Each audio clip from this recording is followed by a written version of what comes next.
guys, this is Cute Princess. Welcome back to our channel with another video. আজকে আমরা কোথায় যাচ্ছি বাবাই?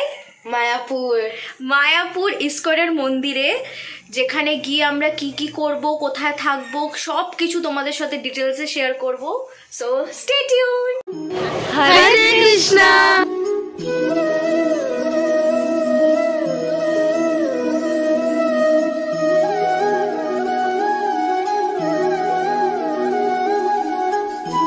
Get ready with me for Mayapur.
বাবাই, এখনো তোর প্যাকিং হয়নি? না, জামাগুলো ভাঁজ করতে সময় লাগে। তাড়াতাড়ি কর, ট্রেনটা মিস হলে তুই বাড়িতে চলে আসিস জামা কাপড়গুলো নিয়ে। দাদা, অনেক দিনের জন্য যাচ্ছি আমরা। হ্যাঁ, দুদিনের জন্য ব্যাগ নিয়েছে, দেখো জাস্ট এই যে। ফাইনালি আমরা বেরিয়ে পড়েছিলাম শিয়ালদা যাওয়ার জন্য। এখানে বহুত ভিড়। কোথায় আমরা এখন? আমরা হচ্ছে কোথায় যাচ্ছে সেটা ছাড়া আর কিচ্ছুও জানে না। কোথায় যাচ্ছে, কিভাবে যাচ্ছে, কোথায় আমরা এখন, কোথায় স্টেশনটার নাম ভুলে গেছি। শিয়ালদা। আমরা স্টেশনে পৌঁছানোর আগেই দেখলাম আমাদের ট্রেনটা বেরিয়ে গেছে। যেহেতু সেই দিনে মায়াপুর যাওয়ার জন্য আর ডাইরেক্ট কোনো ট্রেন ছিল না, তাই জন্য আমরা ঠিক করি শিয়ালদা থেকে আমরা 3টে ট্রেন চেঞ্জ করে বেথুয়া ডউরিতে যাব। সেখানে পৌঁছাতে আমাদের রাত হয়ে যাবে। তখন যদি মায়াপুর যাওয়ার জন্য আমরা গাড়ি নাও পাই, তাহলে আমরা রিলেটিভের বাড়িতে স্টে করে যেতে পারবো। সেই ভেবে আমরা ফার্স্ট ট্রেনে উঠে পড়লাম ব্যারাকপুর যাওয়ার জন্য। তোর জন্য লেট হয়ে গেছে। ব্যাগ গুছিয়ে মেকআপটাই করছিল। আচ্ছা, ও লেট করে বেরিয়েছে বলে আমরা ট্রেন মিস করেছি, তাই আমরা এখন যাচ্ছি ব্যারাকপুরে দাদা বৌদির বিরিয়ানি খেতে, তাই তো। Sad life. ওখান থেকে আবার 2টো ট্রেন চেঞ্জ করে আমাদের যেতে হবে কোথায়? মায়াপুর। আর লেটটা আমি করিনি, তুই 1 ঘন্টা ধরে মেকআপ করছিস। না রে, তুই করছিস, তাও বেকার দেখতে লাগে। যেহেতু আমরা ব্যারাকপুরে নামবো, তাই আমরা ঠিক করলাম ব্যারাকপুরে নেমে আমরা দুপুরের লাঞ্চটা করে নেবো দাদা বৌদির রেস্টুরেন্ট থেকে। বাট আমরা আশা করিনি একটা নর্মাল ডেতে আমরা দাদা বৌদিতে এতটা ভিড় পাবো। যাই হোক, এই লাইনে দাঁড়াতে গেলে আমরা নেক্সট ট্রেনটা আর পেতাম না, তাই জন্য আমরা লাইনে দাঁড়াইনি। বাবাই, দাদা বৌদির কিরকম এক্সপিরিয়েন্স? একদম বর্স্ট, কারণ এত লাইন যেতেই পারলাম না, তাই লাস্টে আমরা আইসক্রিম খাচ্ছি। বিরিয়ানি তো আর খাওয়া হলো না, তাই আইসক্রিম খেতে যাচ্ছি। আর আমারটা পড়েও গেল এক্ষুনি। ভাগ্যতে না থাকলে যা হয়, ট্রেন লেট করেও বিরিয়ানি খেতে পারিনি। সব তোমার জন্য হয়েছে।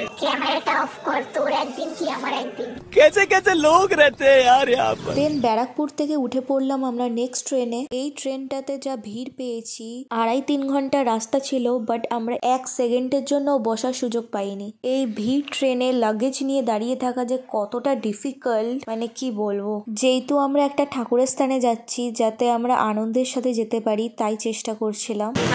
এই ভিড়, বাপরে বাপ, মার্ডার হয়ে যাচ্ছে পুরো ডেথ। আমরা চেপে মেরে ফেলবে। আমরা 2 ঘন্টা ধরে এমভাবেই দাঁড়িয়েছি, চেপে মেরে ফেলবে আমাদের। 2 ঘন্টা ধরে দাঁড়িয়েছি সিম স্পটে। আমি এখানে আমরা সবাই মিলে এখানে ব্যাগ ঝুলিয়েছি আর বাবা করেছে এটা।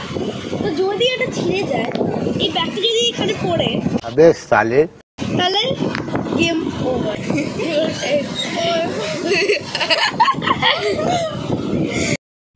এখান থেকে আমরা নামবো আর 10-20 মিনিট বাদে। তারপরে কোথায় যাবো? রানাঘাট। রানাঘাটে পৌঁছে বেথুয়া ডৌরি থেকে আমরা যাব মায়াপুর। কিসে করে? গাড়ি করে। যখন আমরা হোটেলে পৌঁছাবো আমি সোজা বেডে ঝাঁপ মারবো আর ঘুমিয়ে পড়বো। এই ট্রেনে করে আমরা যাচ্ছিলাম ব্যারাকপুর থেকে রানাঘাট। রানাঘাটে গিয়ে সেখান থেকে আর একটা ট্রেন ধরে আমাদেরকে পৌঁছাতে হবে বেথুয়া ডৌরিতে। এইভাবেই ঝুলতে ঝুলতে গল্প করে পৌঁছে গেলাম নেক্সট স্টেশনে। নেক্সট ট্রেনে উঠবো। গাড়ি থাকতে হবে মনে হচ্ছে। আর পাচ্ছি না।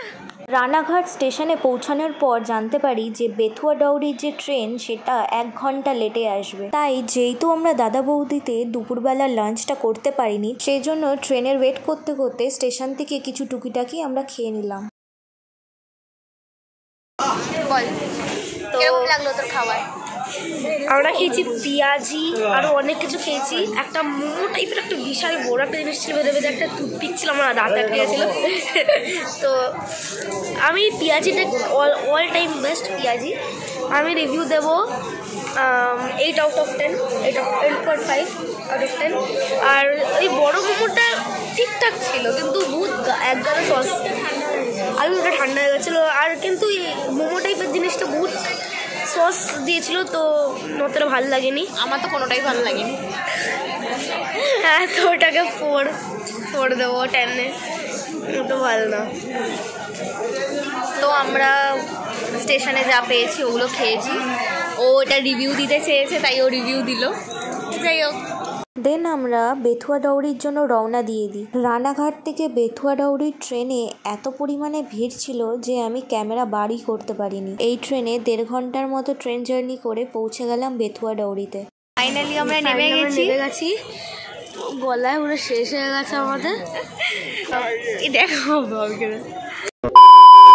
এখন আমাদের লোক আসছে পিক আপ করতে আমাদের। হ্যাঁ, হালত খারাপ হয়ে সবাই গেছে। মিলে টুকি মারছিস কেন? কিছু বলার আছে আপনার? আমার বলার আছে যে বহুত কষ্ট হয়েছে। সত্যিকার শুধু একটা ট্রেন মিসের জন্য খুব মানে খাটনি হয়েছে। পৃথিবী ভুবন ঘুরে এসেছি আমরা। 3টে ট্রেন, 3 ঘন্টারটা আমরা 6 করে এসেছি। 6 এখন যাই হোক, তো আমাদের এখন পিক আপ করতে আসে। আমরা এখানে এসেছি অ্যাকচুয়ালি একটা রিলেটিভের সাথে দেখা করতে। তারপরে আমরা যাব একটা হোটেলে, হয়তো রাতটা স্টে করে এখানে, তারপরে সকালবেলা যাব মায়াপুর ইসকনের মন্দিরে। সেখানে গিয়ে পুরোটাই তোমাদের সাথে শেয়ার করব। Stay tune. আমরা ভেবেছিলাম বেথুয়া ডৌরি থেকে এত রাত্রিবেলা মায়াপুর যাওয়ার জন্য কোনো গাড়ি আমরা পাবো না। এখানে আমাদেরকে 1 রাত কাটিয়ে পরের দিন মায়াপুরের জন্য রওনা দিতে হবে। বাট আমরা যাদের বাড়িতে গেছিলাম ওনাদের জানাশোনা গাড়ি ছিল, তাই আমরা রাত্রিবেলায় মায়াপুরের জন্য রওনা দিয়ে দিই।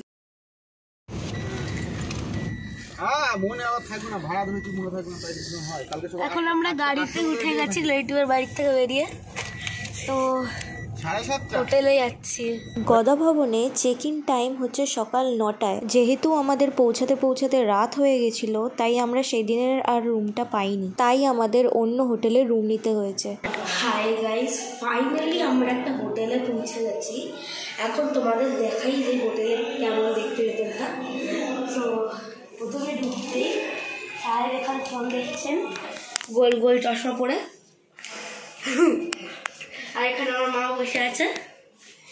এই বিছনাটা একটু দেখি কেমন, এসি রুম আছে। আমরা মায়াপুরে পৌঁছানোর পরে একটা টোটোওয়ালার থেকে এই হোটেলের ব্যাপারে জানতে পারি। উনি নিয়ে যাওয়ার সময় বলেছিলেন যে 600 টাকা থেকে 700 টাকার মধ্যে আমাদের রুম খুঁজে দেবে। যেহেতু মায়াপুরের সব কটা হোটেলে সেম নিয়ম, সকাল 9টাতে চেক ইন, আবার পরের দিনে সকাল 9টাতে চেক আউট, তাই আমরা বেশি দামি রুম নিতে চাইছিলাম না। কারণ আমরা মায়াপুরে পৌঁছেছি রাত 10টার সময়। আমরা সকাল 9টায় ঢুকি বা রাত 10টায়, আমাদের পরের দিন সকাল 9টাতেই রুম ছাড়তে হতো। টোটোর দাদাটা আমাদের সামনে হোটেলে ফোন করে জিজ্ঞাসা করে 600-700 টাকার রুম রুমগুলো অ্যাভেলেবেল আছে কিনা, আর ওনারাও বলে যে হ্যাঁ আছে। বাট হোটেলে পৌঁছানোর পরে ওনারা বলেন 700 টাকার রুমগুলো ফুল বুক হয়ে গেছে, 1500 টাকার রুমগুলোও অ্যাভেলেবেল আছে। যেহেতু রাত হয়ে গেছিলো আমরা সেটা নিতেই রাজি হয়ে যাই। একটু আগে একটা জিনিস আমার সাথে ঘটেছে, তোমরা আগের ক্লিপে আশা করি দেখতে পাচ্ছ যে ভাই বলল যে এখানে আমাদের রুমে এসি আছে।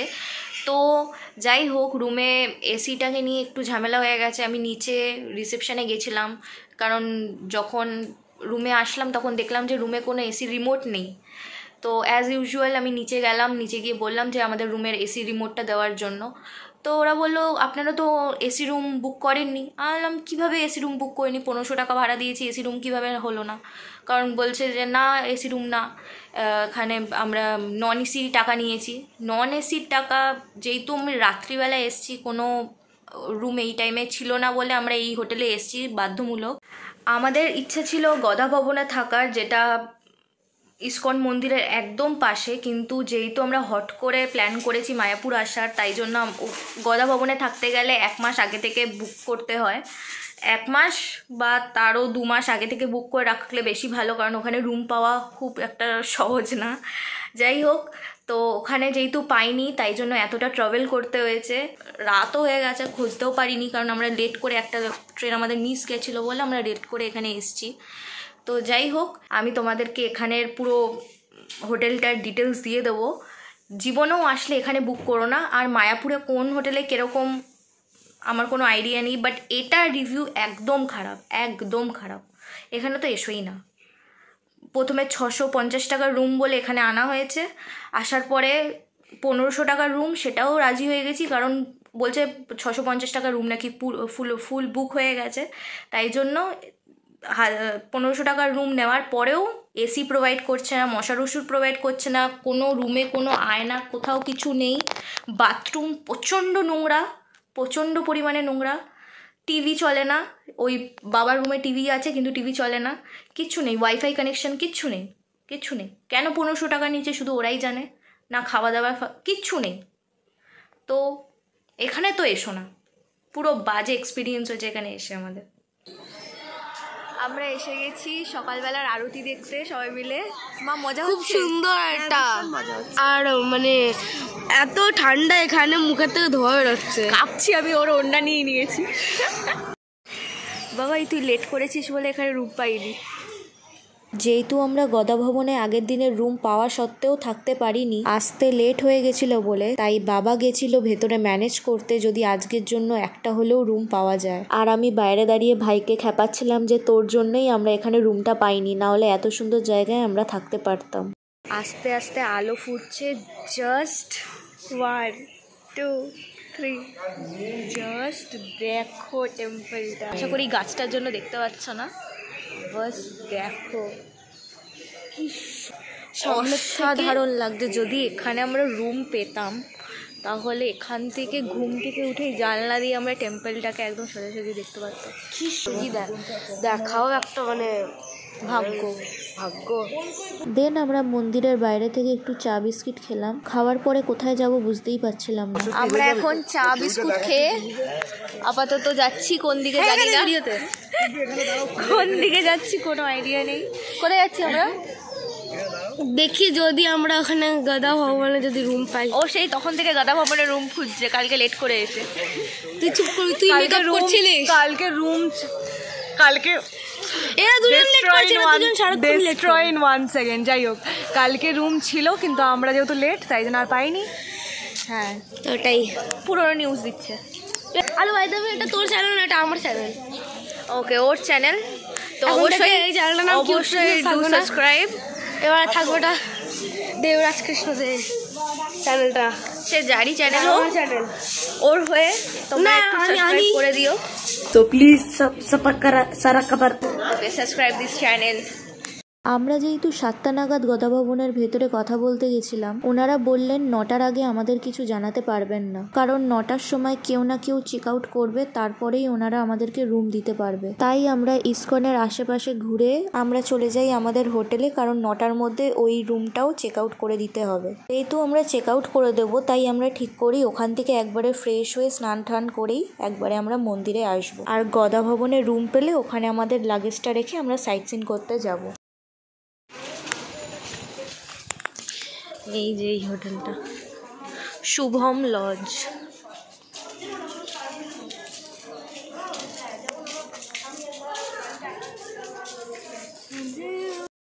যাই করো এই হোটেলে এসো না, পুরো শেষ। একটু পরে আমরা চেক আউট করবো। এখন আমরা ফ্রেশ হব, ফ্রেশ হয়ে বাবাই কি করব, এই হোটেলটাকে ফালতু হোটেলটাকে ছাড়বো আমরা।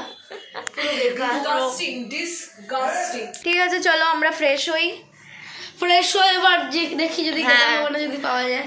অ্যাকচুয়ালি আমি এই একটু গোপী স্টাইলের যে শাড়িটা হয় ওরকম টাইপের পরবো। রাস্তায় পুরো গোপী ড্রেস ভর্তি, ইচ্ছা আছে শপিং করার, বাট দেখা যাক কতটা দাম চায়, কারণ অত বাজেট নিয়ে এখানে আসিনি আমরা।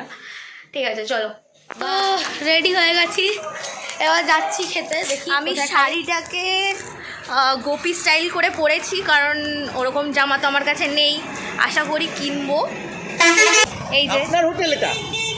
হ্যাঁ দাদা, বিষয়টা কি জানেন তো, ডিউটি আওয়ার্সে আনটপটাইট অবস্থায় থাকা উচিত না। কালকের ওইটা নিয়ে কথা হচ্ছে।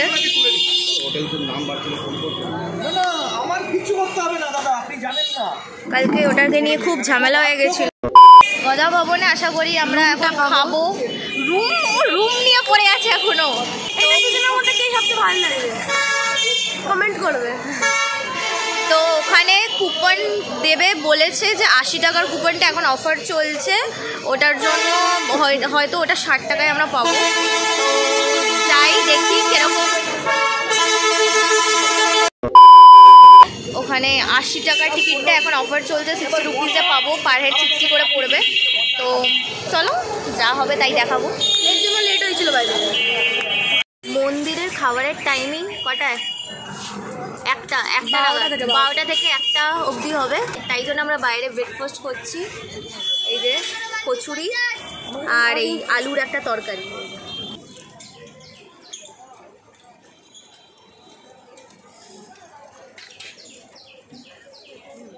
গরমে ঠাটা পোড়া রোদের মধ্যেও চা খেতে হবে।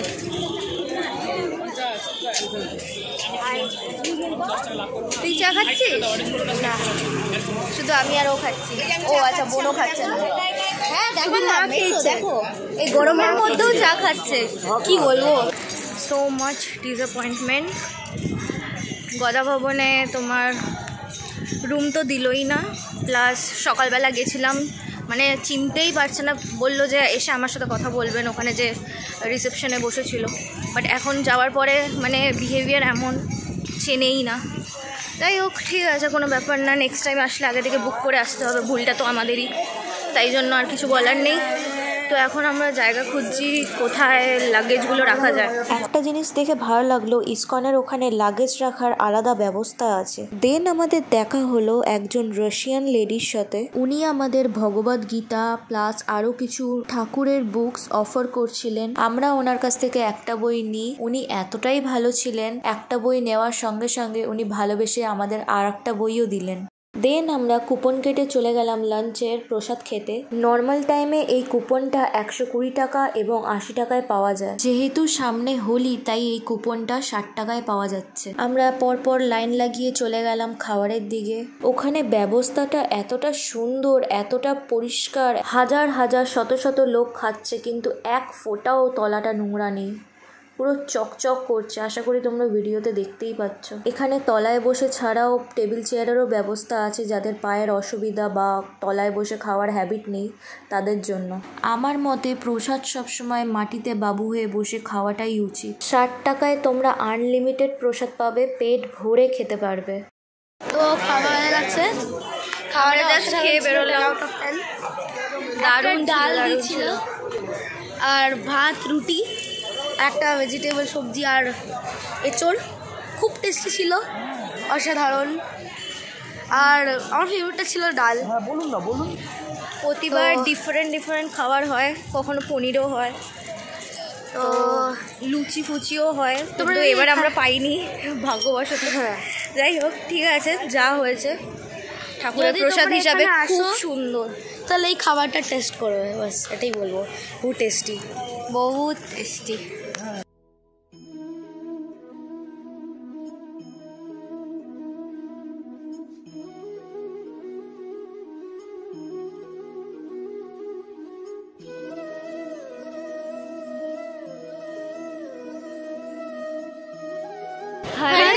কৃষ্ণা। আমরা এখন যাচ্ছি সাইট সিন দেখতে। আমরা ইসকনের মন্দিরের বাইরে থেকে টোটো বুক করে নিয়েছিলাম সাইট সিন দেখবার জন্য। টোটাল 6টা সাইট সিন দেখানোর জন্য ওনারা চার্জ করেছিল 400 টাকা, বাট পরে জানতে পারলাম ওনারা একটু বেশি চার্জ করেছে। অন্য সময় ওনারা 200 টাকায় সাইট সিন দেখায়। প্রথমে আমরা চলে গেছিলাম চৈতন্য মঠ, যেইখানে ছিলেন চৈতন্য মহাপ্রভুর মাসির বাড়ি। এই একখানা জায়গায় 12খানা ট্যুরিস্ট স্পট আছে।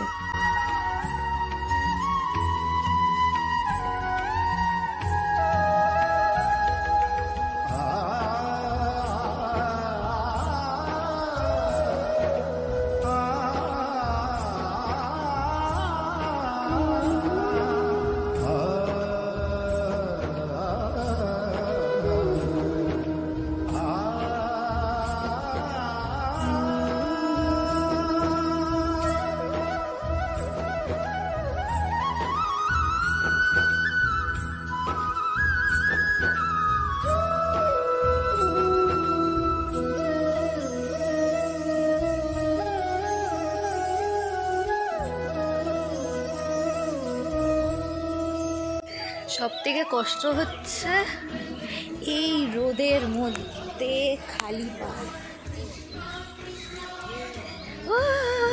পাটা পুড়ে যাচ্ছে বাবাই, পা পুড়ছে না? বাবাই পা পুড়ছে না? ও দৌড়ে বেড়াচ্ছে।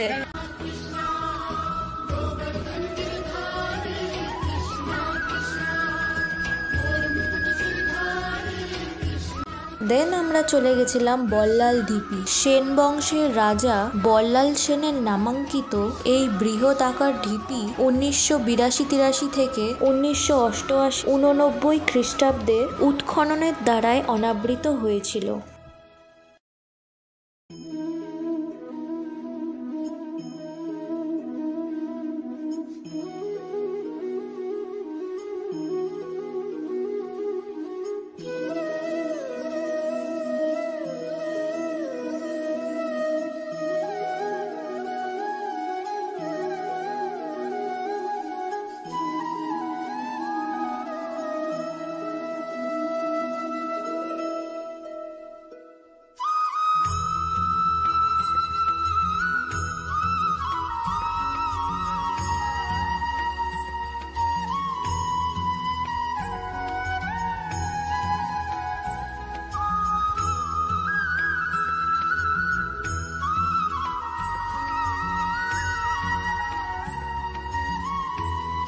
এরপরে পৌঁছে গেছিলাম ভক্ত চাঁদকাজি সমাধি। এই সমাধিটি বাগুনপুকুর বাজারে অবস্থিত। এখানে দুটি গাছ রয়েছে, চাপা গাছ এবং নিম গাছ। চাপা গাছ থেকে চাঁদকাজির অবতার হিসেবে গণ্য করা হয়, আর নিম গাছটিকে শ্রী চৈতন্যদেবের অবতার হিসেবে বলা হয়।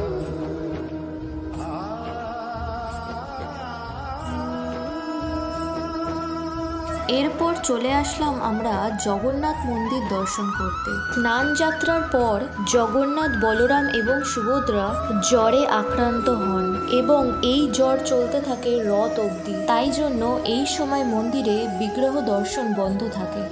কানের পাশে কি লাগিয়েছিস এটা? তারপরে আমরা চলে আসলাম শ্রীবাস ভবন। চাঁদকাজি শ্রী চৈতন্য মহাপ্রভুকে কৃষ্ণ নামে প্রচার করতে বাধা দেন, তাই জন্য শ্রী চৈতন্য মহাপ্রভুর যে খোল সেটি তিনি ভেঙে দিয়েছিলেন। সেই খোলটি এই স্থানে এখনো রাখা রয়েছে। এরপর শেষে আমরা চলে আসলাম শ্রী চৈতন্য মহাপ্রভুর জন্মস্থান দর্শন করতে। এখন আমরা কোথায় এসেছি? শ্রী চৈতন্য মহাপ্রভুর জন্মস্থানে।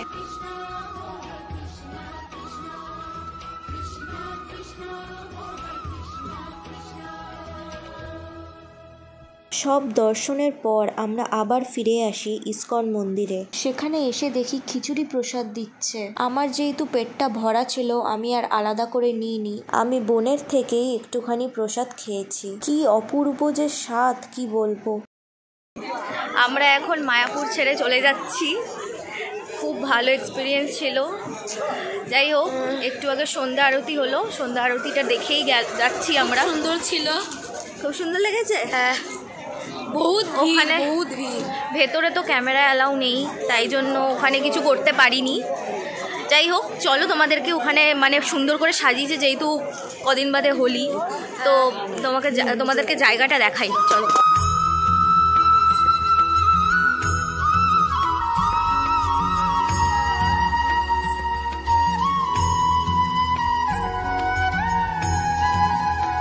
আমরা এখন বাড়ি যাব লঞ্চে করে, মানে লঞ্চে করে আমরা যাব, তারপরে ওখান থেকে ট্রেন ধরবো। আর লঞ্চ ভাড়া হচ্ছে 10 টাকা করে। এই যে এখান থেকে কাউন্টার দিকে কাটতে হবে। আসবার দিন তো অনেক ঘুরে ঘুরে এসেছি, কারণ ট্রেন মিস করেছি বলে। তো যাওয়ার দিন একদম পারফেক্ট টাইমিং যাব। হ্যাঁ, যাওয়ার দিন কোনো ভুল হবে না, নাহলে কালকে বাড়ি পৌঁছাতে হবে। লঞ্চে উঠবো, বাড়ি যাব। এই যে আমাদের লঞ্চ আসছে আসছে আসছে। তো আমরা লঞ্চে উঠে গেছি। লঞ্চটা থামলে আমরা কিছু খাবো, খেয়ে তারপরে ট্রেনে উঠবো বাড়ি যাওয়ার জন্য। 2 ঘন্টার ট্রেন যদি পাই, তাহলে না না না না, আজকে পাবো। আমরা এখন ট্রেনে উঠে গেছি, পরে বাড়ি পৌঁছে যাবো। আর 8 ঘন্টা। হ্যাঁ, তো ভিডিওটা ভালো লাগলে লাইক সাবস্ক্রাইব করে দিও, আর শেয়ার করো ফ্রেন্ডস আর ফ্যামিলির সাথে। আর ফলো কিউট প্রিন্সেস। বাই।